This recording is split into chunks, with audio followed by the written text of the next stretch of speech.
Talvez você tenha clicado nesse vídeo por curiosidade, ou talvez porque isso já é uma luta silenciosa na sua vida. A luxúria hoje em dia é tratada como algo normal, incentivado, até celebrado, mas quase ninguém fala sobre o que ela causa de verdade dentro da gente: o vazio, a culpa, a confusão, o afastamento de Deus. Esse vídeo não é para te acusar, não é para te apontar o dedo, é para conversar com você com sinceridade, como alguém que também entende que essa é uma das lutas mais comuns da nossa geração, e justamente por ser comum, muita gente acha que não é grave. Mas quando algo começa a dominar nossos pensamentos, nossos desejos, nossas escolhas, isso deixa de ser algo pequeno. A luxúria não começa no corpo, ela começa na mente, no olhar, no pensamento que a gente alimenta em silêncio.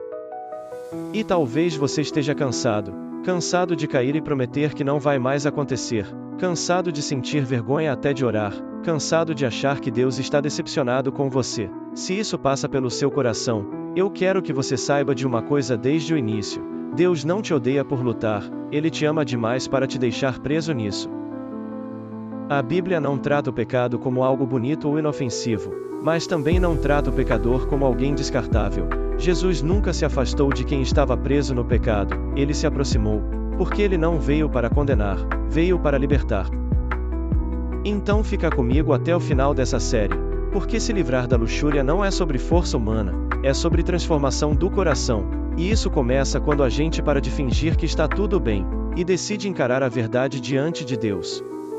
Para se livrar da luxúria, a primeira coisa que a gente precisa fazer é entender o que ela realmente é. Porque muita gente acha que luxúria é só o ato físico, mas Jesus foi muito mais fundo do que isso. Ele não falou só do que a pessoa faz, ele falou do que a pessoa alimenta dentro da mente.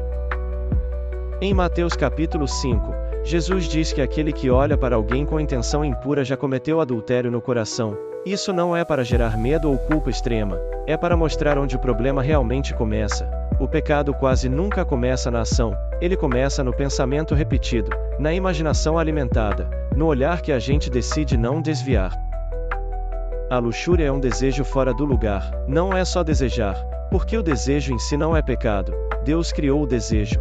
O problema é quando esse desejo deixa de ter propósito, limite e direção, quando ele passa a ser usado como fuga emocional, como anestesia para a solidão, para a ansiedade, para a frustração.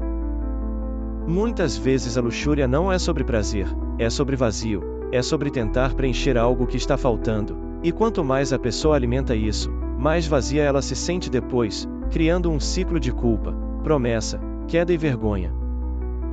E é aí que o inimigo trabalha, fazendo a pessoa acreditar que já está longe demais, que Deus não quer mais ouvir, que não adianta tentar de novo. Mas isso é mentira, porque a palavra nunca diz que quem luta é rejeitado, ela diz que quem permanece no pecado sem arrependimento se afasta. Lutar já é sinal de que o Espírito Santo ainda está agindo.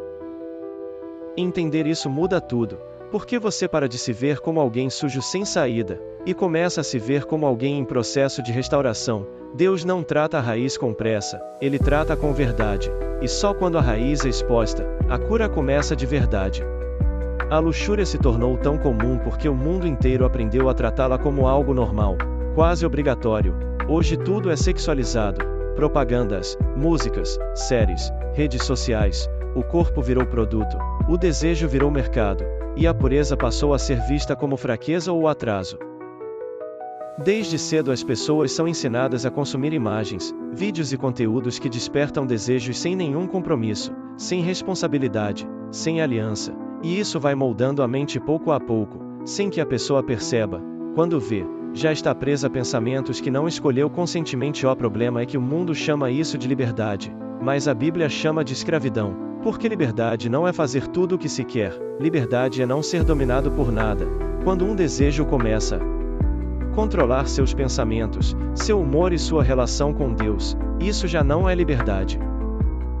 A luxúria promete prazer imediato, mas entrega vazio depois, promete alívio, mas traz culpa, promete satisfação, mas deixa fome de novo, e esse ciclo vai se repetindo, cada vez mais forte, cada vez mais silencioso, afastando a pessoa da presença de Deus sem que ela perceba. Além disso, existe uma pressão social enorme. Se você não consome esse tipo de conteúdo, se você escolhe se guardar, Você é visto como estranho, careta, ultrapassado. Mas a verdade é que o padrão de Deus nunca foi moldado pela maioria. Jesus nunca seguiu a multidão, ele sempre chamou para um caminho estreito.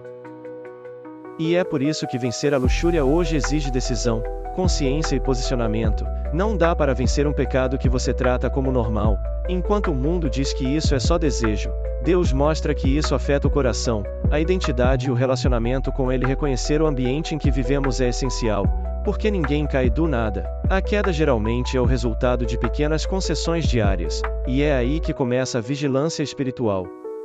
Quando a Bíblia fala sobre vencer a luxúria, ela não fala sobre força de vontade apenas, ela fala sobre mudança de postura, de ambiente e de hábitos, porque ninguém vence um pecado vivendo do mesmo jeito que antes. O primeiro passo prático é parar de normalizar. Enquanto você tratar a luxúria como algo pequeno, comum ou inevitável, ela vai continuar tendo espaço.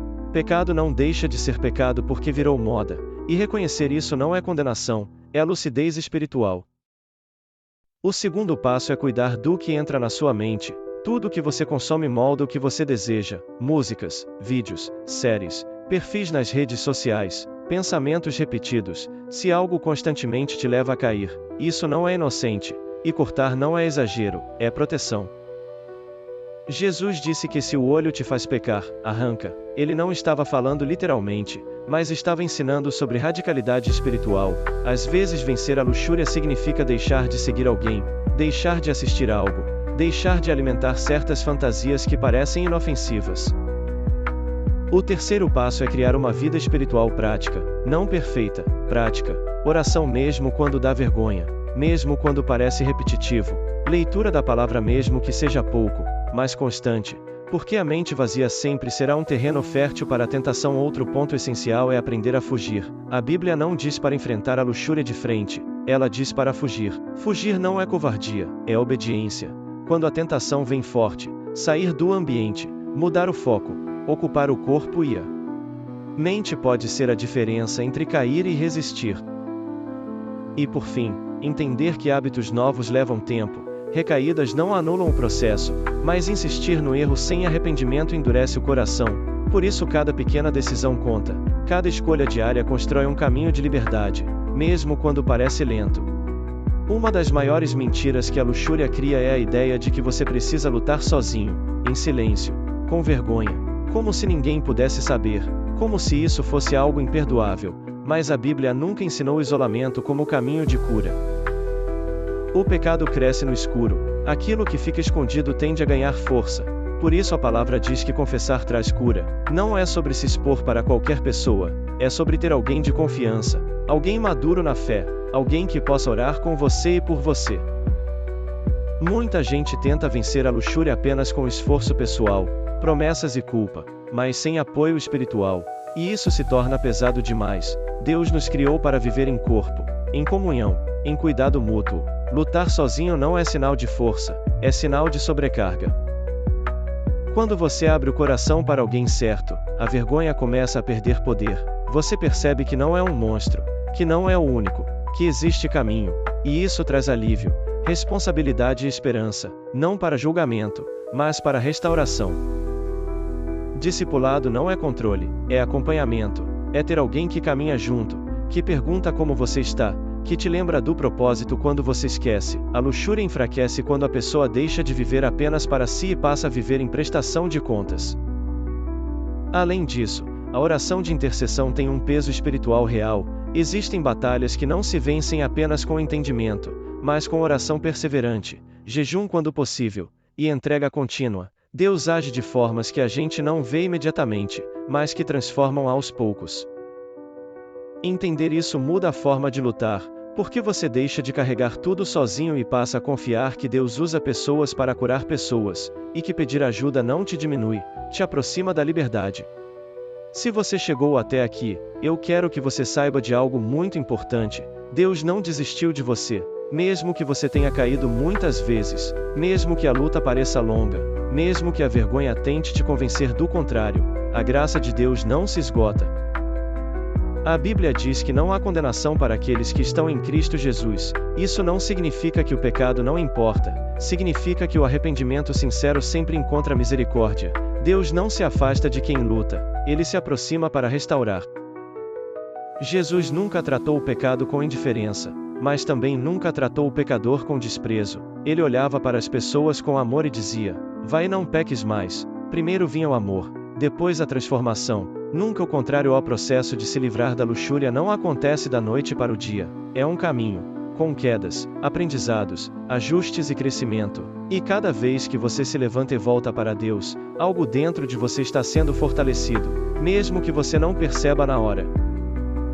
Não deixe o inimigo te convencer de que você é definido pelo seu erro. Você não é o seu pecado. Você é alguém amado, chamado, separado para algo maior. A luxúria tenta roubar identidade, mas Deus restaura quem você realmente é. Se hoje você sente o desejo de mudar, de buscar pureza, de se aproximar de Deus, isso já é um sinal de que o Espírito Santo está trabalhando em você. Responda a esse chamado com sinceridade, não com perfeição, porque Deus trabalha com corações disponíveis, não com pessoas impecáveis. Que esse vídeo seja um começo, não um peso, um convite à liberdade, à cura e a um relacionamento verdadeiro com Deus, porque onde o Espírito do Senhor está, aí há liberdade.